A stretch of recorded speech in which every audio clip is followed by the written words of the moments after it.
Assalamualaikum warahmatullahi wabarakatuh.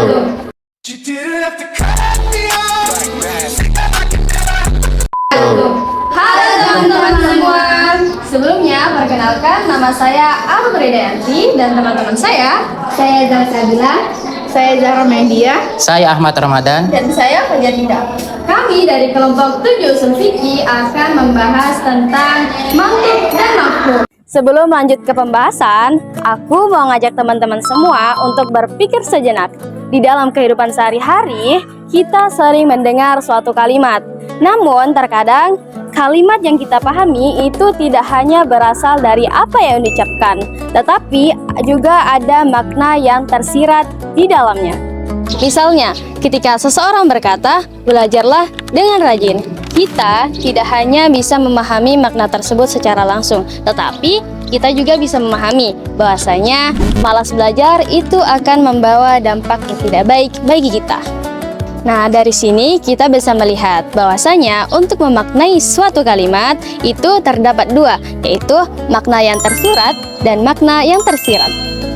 Oleh karena itu, pada kesempatan kali ini, kelompok kami, kelompok 7 Usul Fikih akan membahas tentang mantuk dan mafhum. Bagaimana cara kita memaknai makna kalimat yang tersurat dan makna kalimat yang tersirat. Mantuk adalah makna yang dipahami secara langsung dalam lafaz atau kalimat yang disebutkan dalam suatu teks, baik berupa Al-Quran maupun hadis. Sedangkan mafhum adalah makna yang dipahami dari sesuatu yang tidak disebutkan secara langsung dalam lafaz, tetapi dapat diketahui dari konteks atau maksudnya. Jadi, mantuk itu yang tertulis dan terucap, sedangkan mafhum adalah yang tersirat atau tersembunyi.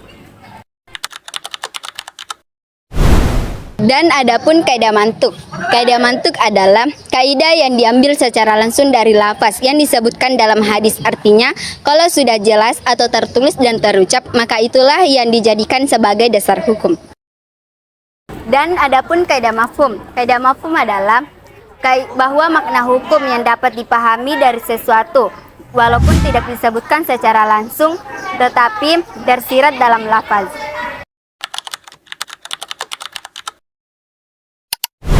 Kaidah mafhum terbagi menjadi dua, yaitu pertama kaidah muwafaqah.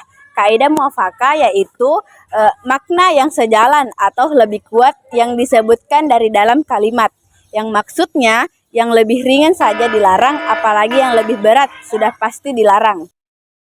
Kaidah mafhum yang kedua adalah mafhum mukhalafah, yaitu makna yang berlawanan dengan yang disebutkan di dalam kalimat, yang maksudnya seperti jika suatu hukum berlaku dalam kondisi tertentu, maka dalam kondisi yang tidak disebutkan berlaku kebalikannya.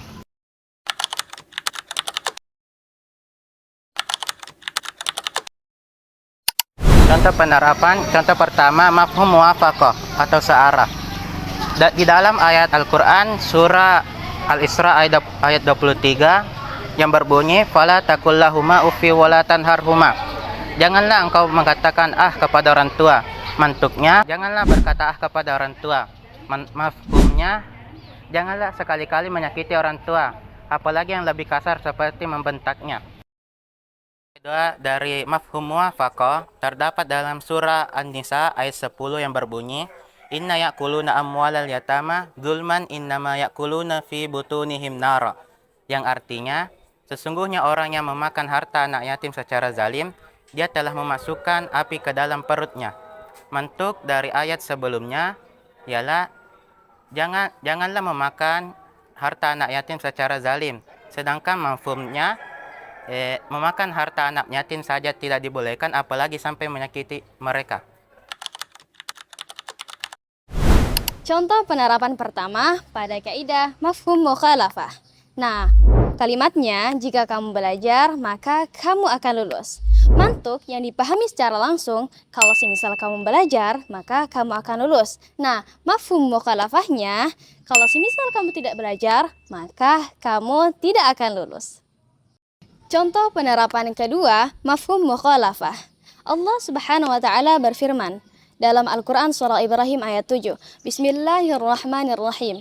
La in syakartum la azidannakum. Artinya, Jika kamu bersyukur kepada Allah, niscaya Allah akan menambahkan nikmat kepadamu. Nah, mantuknya yang bisa dipahami secara langsung, kalau semisal kamu bersyukur kepada Allah, maka Allah akan menambahkan nikmat kepadamu. Nah, mafhum mukhalafahnya, jika kamu tidak bersyukur, maka Allah tidak akan menambahkan nikmat apapun. Jadi dapat kita simpulkan bahwa kaidah mantuk adalah makna yang tersurat dalam lafaz, sedangkan kaidah mafhum adalah makna yang tersirat. Keduanya sangat penting untuk kita pelajari agar tidak hanya membaca teks saja, melainkan memahami makna-makna yang terkandung di dalamnya.